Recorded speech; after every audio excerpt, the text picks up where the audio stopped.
There's something that I'm beginning to suspect, and it's something that you've probably begun to suspect as well.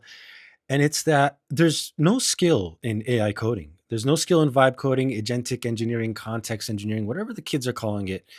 There's no skill. And that's the point. That's the point is that there's no skill. That's the goal. That's what these AI companies are trying to do. They're trying to make the models better and better so that anyone can do it. And I wasn't sure of this. Like I'm going through my own agentic engineering journey, and I was like, you know what? It seems like no matter what I do, I'm getting the same thing out of these models. I wasn't sure. Maybe it's just me until I saw this post from Andre Karpathy, who is previously director of AI at Tesla. He's and founding team of OpenAI. He's the godfather of vibe coding. In case you don't know, he coined the term vibe coding, and his last name is Karpathy, which is funny because he was working on self-driving at Tesla. So here's what he said, and I think this is really important. This is one of the best takes I've seen. And I don't know, sorry, I don't know how to pronounce his name. It's Andrej or Andre. I'm just gonna say Andre. He's got a really nice way with words. Like he just says things so plainly and directly and like evenly that you're like, yeah, he put words to something that a lot of people have been struggling to put words to. And so he posted this 2 days ago. He talks about the current state of mistakes. And he says the mistakes have changed a lot. They are not simple syntax errors anymore. They are subtle conceptual errors that a slightly sloppy, hasty junior dev might do. The most common category is that the models make wrong assumptions on your behalf and just run along with them without checking. They don't manage their confusion. They don't seek clarifications. They don't surface inconsistencies. They don't present trade offs. They don't push back when they should. And they are still a little too sycophantic. Things get better in plan mode, but there's some need for a lightweight inline plan mode. They also really like to overcomplicate code and APIs. They bloat abstractions. They don't clean up dead code after themselves, etc. They will implement an inefficient, bloated, brittle construction over 1,000 lines of code. And it's up to you to be like, couldn't you just like do this instead? And they'll be like, of course. And immediately cut it down to 100 lines. Everyone has had this experience. They still sometimes change and pay attention to this one. They still sometimes change, remove comments, and code they don't like or don't sufficiently understand as side effects, even if it is orthogonal to the task at hand. Now I'm going to come back to this because it's really funny once you put it into context. All of this happens despite a few simple attempts to fix it via instructions in the Claude.md file. Now, ultimately, what he says is that no matter what I do, I get junior code out of this model. And I feel like that's what most of us have been trying to say. It's like, yes, I've done spec-driven development. I've decomposed my feature into 10 specs. I've done all these things.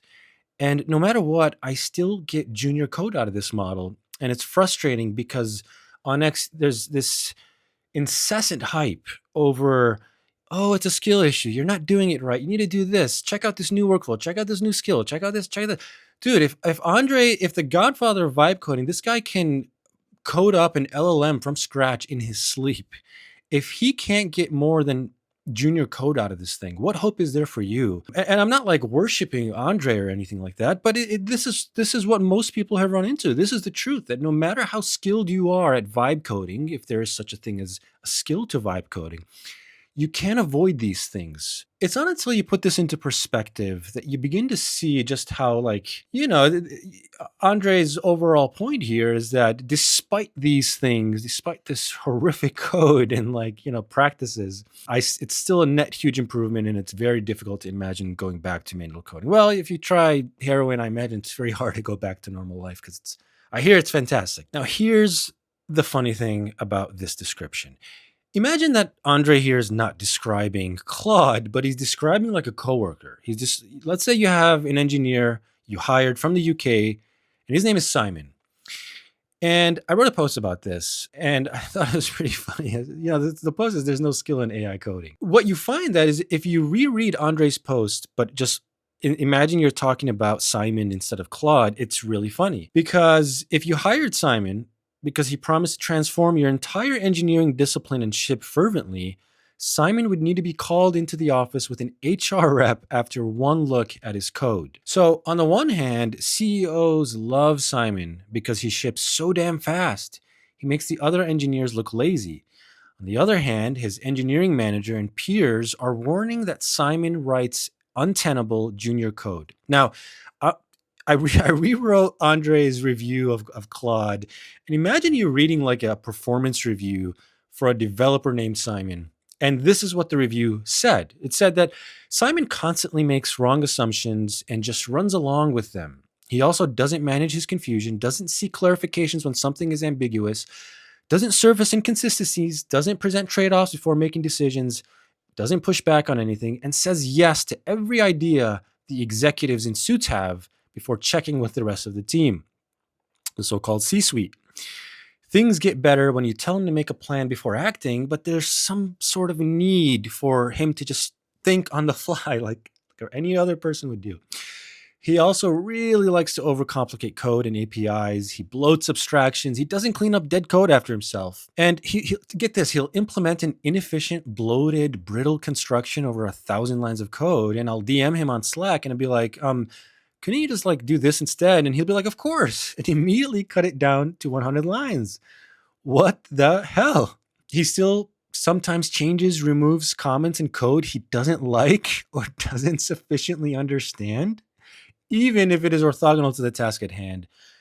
And believe it or not, all of this happens despite putting a yellow post-it note on his monitor explicitly telling him not to do these things.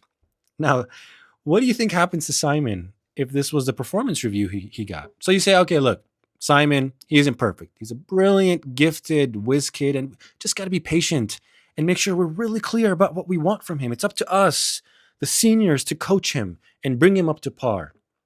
But you find that no matter how many sit downs, no matter how many threats, no matter how many rewards, Simon just doesn't give a flying fuck. He is who he is, and he's not going to change for you. He says, do you want your task done in 15 minutes or not? Oh, you're going to give it to your senior devs who'll take 7 to 8 business days? You can't fire me. And you know what? He's absolutely right. Try as they might, the engineers just can't get rid of him. Hell, they're even starting to like him as he takes work off their plate. And the C-suite absolutely adores him. Every all hands, it's Simon this and Simon that. Now, here's the good news, though. Okay, we're not going to give up on Simon. He's in therapy right now. And within 12 to 18 months, that's what I'm hearing, reading it all over the internal X service that we use. Within 12 to 18 months, Simon's not going to do all these silly Simon things anymore. He's going to improve. Hell, I hear Simon's going to be so good, we won't even have to look at his code anymore. That's how good Simon's going to be. And so that's like the state of AI right now. And I don't know what to do with this anymore. Are we all reading the same thing? Like we all, even Elon Musk commented on Andre's post saying, yep, this is the current state of things. And meanwhile, people on X are like losing their minds saying engineering and code review are all going to be dead in 12 to 18 months. And meanwhile, Simon, you wouldn't hire him. You would fire him. You wouldn't keep him around. He's a code monkey.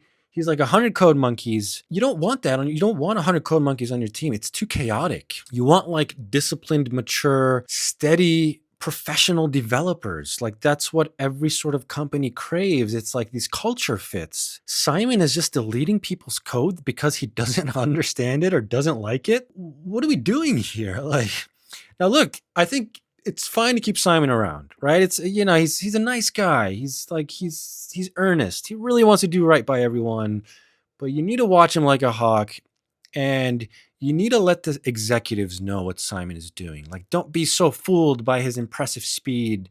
There's more to engineering than just speed and completion. Like, look at these things he's doing. I know it's hard for you to understand why 1,000 lines of code is a problem as long as it gets this problem solved. I know it's hard to understand why bad code is bad, but trust me, we have been doing software for decades and decades, for as long as software has been around, and we've unearthed these concepts that there is such a thing as bad code, and it's very, very, very scary. And you want to avoid bad code at all costs.